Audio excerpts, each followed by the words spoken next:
শৈলী বিশ্লেষণ কৰি চালে এই দেৱালয়খন পল ৰাজবংশীৰ অৱদান বুলিও নিৰ্মাণ কৰা হৈছে। বিশেষকৈ সদাশিৱ পাৰ্বতীৰ যুগল মূৰ্তিক উপাসনা কৰা হয়।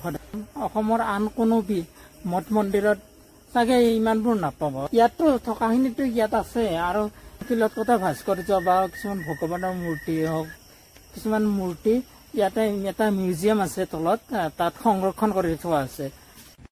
হাই ফ্ৰেণ্ডছ, আজি এটা নতুন ভিডিঅ' লৈ আপোনালোকৰ মাজলৈ আহিছো। চাওক, এই প্ৰাকৃতিক পৰিৱেশটো ইমান ধুনীয়া এটা প্ৰাকৃতিক পৰিৱেশৰ মাজত মই আছো আৰু এই প্ৰাকৃতিক পৰিৱেশৰ পৰা আজিৰ ভিডিঅ'টো আৰম্ভ কৰিলো। এতিয়া মই গৈ আছো এটা প্ৰাকৃতিক পৰিৱেশেৰে ভৰপূৰ এটা ধুনীয়া মন্দিৰ, এখন পাহাৰৰ ওপৰত অৱস্থিত এটা বিশেষ মন্দিৰ। কিয় বিশেষ জানেনে? এই মন্দিৰটোত যিমান আপুনি শিলত কটা স্থাপত্য ভাস্কৰ্য দেখিবলৈ পাব, অসমৰ আন মন্দিৰত খুব কমেই দেখিবলৈ পাব। আৰু ইমান ধুনীয়া এটা বিনন্দীয় প্ৰাকৃতিক পৰিৱেশ, লগতে সেই মন্দিৰৰ জনা কথা আজি বহুত আপোনালোকৰ আগত দাঙি ধৰিবলৈ চেষ্টা কৰিম। বলকচোন আজিৰ ভিডিঅ'টো আৰম্ভ কৰোঁ। হাই ফ্ৰেণ্ডছ, নমস্কাৰ and welcome to my YouTube channel and Facebook page. বলকচোন আজি আমাৰ যাত্ৰা আৰম্ভ কৰোঁ।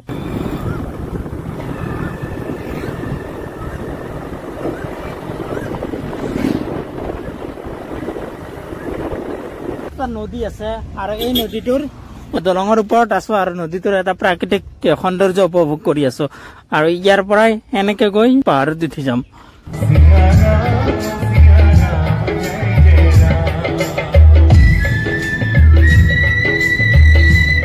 এতিয়া আহি মন্দিৰৰ মূল গেট পালো। ইয়াৰ ওপৰলৈ অলপ গলে মন্দিৰটো পাই যাম। আপুনি যদি আহে, ইয়াতে পিকনিকৰ কাৰণে ধুনীয়া প্লেচ আছে, পিকনিক খাব পাৰিব। আৰু লগতে ইফালেও আছে। বিশেষকৈ 1 জানুৱাৰী 31 ডিচেম্বৰ বহুত যাত্ৰী হয় ইয়াতে। সোমাই আহি এটা ধুনীয়া মানে ঘৰ দেখিলো, এটা ভিউ পইণ্ট বুলি ক'ব লাগিব, ইমান ধুনীয়া এটা। চাওক, মই বাৰু জুম কৰি দেখুৱাইছো অলপ, আৰু এইটো চাওক ইমান ধুনীয়া। এইফালেও উঠি যাব পাৰি, কিন্তু এইফালে ৰাস্তাটো পকা নহয়। আগতে এইফালেও দি গৈছিলো আমি। তাৰ পৰা যদি কেতিয়াবা বৰষুণ বতৰ বাগৰি আহে বা পৰে, অৱস্থা নাই আৰু এইফালেই ঘৰটোত যাব পাৰি। বিশেষকৈ এই মন্দিৰটো যিখন পাহাৰত অৱস্থিত, সেই পাহাৰখনৰ নাম হ'ল দেৱানগিৰি পাহাৰৰ ওপৰত মন্দিৰটো অৱস্থিত। আৰু ইয়াতে এটা ধুনীয়া ভিউ পইণ্ট আছে। যদি আপুনি আহে, ইয়াতে জিৰাব পাৰিব। পাৰ্কখনৰ ভিতৰত সোমাই গৈছে আৰু চাওক ইমান ধুনীয়া গছবোৰ। এই গছবোৰ বিৰাট ভাল লাগে মোৰ। নামটো কি নামটো যদি জানে কমেণ্ট কৰি জনাবচোন।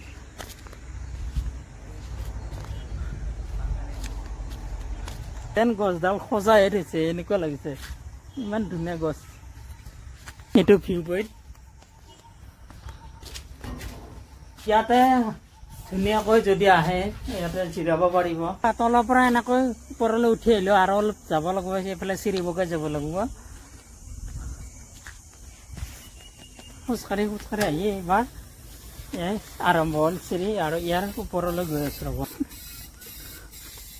ইয়াৰে নিৰ্মাণ শৈলী বিশ্লেষণ কৰি চালে এই দেৱালয়খন পল ৰাজবংশীৰ অৱদান বুলিও নিৰ্মাণ কৰা হৈছে। এইটো হ'ল মন্দিৰৰ মুখ্য গেট, আৰু মুখ্য গেটৰ ওচৰত ইয়াতে আৰু এটা গেট আছে। ইয়াতে যদি আহে আপুনি, ইয়াতে ধুনীয়াকৈ বহিব পাৰিব বা ইয়াতে ধুনীয়া ব্যৱস্থা আছে আসনৰ। আজি যিহেতু অফ চিজন সেইকাৰণে বন্ধ হৈ আছে, লোকমৰে আছে ইয়াতে। ইমান ধুনীয়া এটা প্লেচ, আৰু ইয়াতে যিবোৰ শিলত কটা স্থাপত্য ভাস্কৰ্য দেখিছে 10ম শতিকাৰে এইবোৰ। এই মন্দিৰৰ ভিতৰত কৰি আহো বোলো, বা এটা চাৰিআলিৰ পৰা 3 কিলোমিটাৰ দূৰত হ'ব।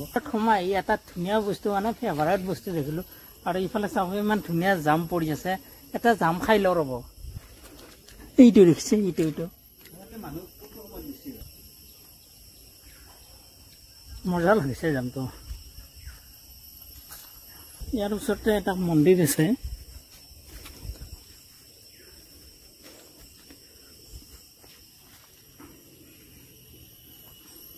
আৰু এটা আছে ইয়াৰ ওচৰতে, এইটো দেখিছে। মন্দিৰৰ ভিতৰলৈ গৈ আছো ৰ'ব। ধূপ চাকি জ্বলাই আহিলো, আৰু এইবোৰ 10ম শতিকাৰ শিলত কটা ভাস্কৰ্য এইবোৰ। আৰু ইফালে বহুত আছে এইবোৰ। আৰু এইটো হ'ল মূল মন্দিৰ। ইয়াত বিশেষকৈ সদাশিৱ পাৰ্বতীৰ যুগল মূৰ্তিক উপাসনা কৰা হয়। সদাশিৱ পাৰ্বতীৰ যুগল বা যুগ্ম, বিশেষকৈ এটা ভাল লাগে ইয়াতে সকলোখিনি শিলত কথা ভাস কৰিছো আৰু এইটো চাওক এটা সিংহ এটা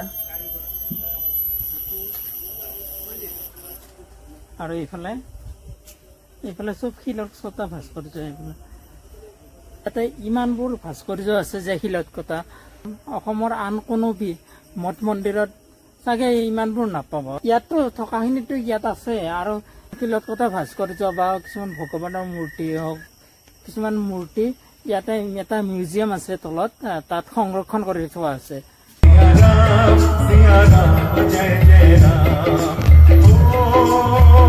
লোকবিশ্বাস অনুসৰি শিৱই যেতিয়া শিৱৰ ক্ৰোধত কামদেৱক ভস্ম কৰিছিল আৰু পত্নী ৰতি দেৱীৰ অনুৰোধত শিৱই আকৌ কামদেৱক পুনৰ জীৱন দিছিল আৰু পত্নী ৰতি দেৱীৰ লগত কামদেৱৰ পুনৰ মিলন হৈছিল সেইকাৰণে এইখিনিক মদন কামদেৱ বুলি কয় কিন্তু এই কথাটো কিমান গ্ৰহণযোগ্য সেইটো মই নাজানো কিন্তু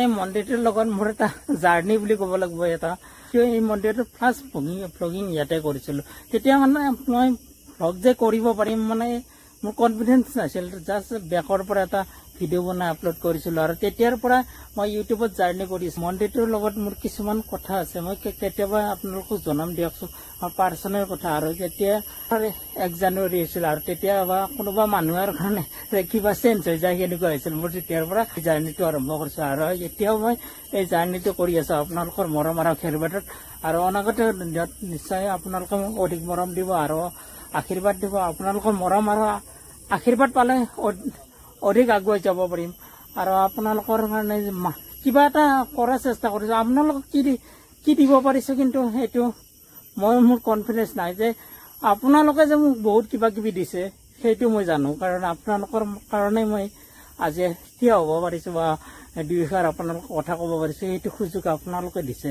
কেনেকুৱা লাগিছে খুবেই ধুনীয়া আৰু দশম একাদশ শতিকাৰ শিলত কটা মূৰ্তি যে মদন কামদেৱ এই দেৱালয়খনত ইমান পৰিমাণে যে আছে সঁচাকৈ দেখা পাই খুবেই আচৰিত হৈছো যেৰে সৰু ভিডিঅ'টো ইয়াতে শেষ কৰিলে দিয়ক আকৌ এটা নতুন ভিডিঅ' লৈ আপোনালোকৰ মাজলৈ আহিম জয় আই অসম।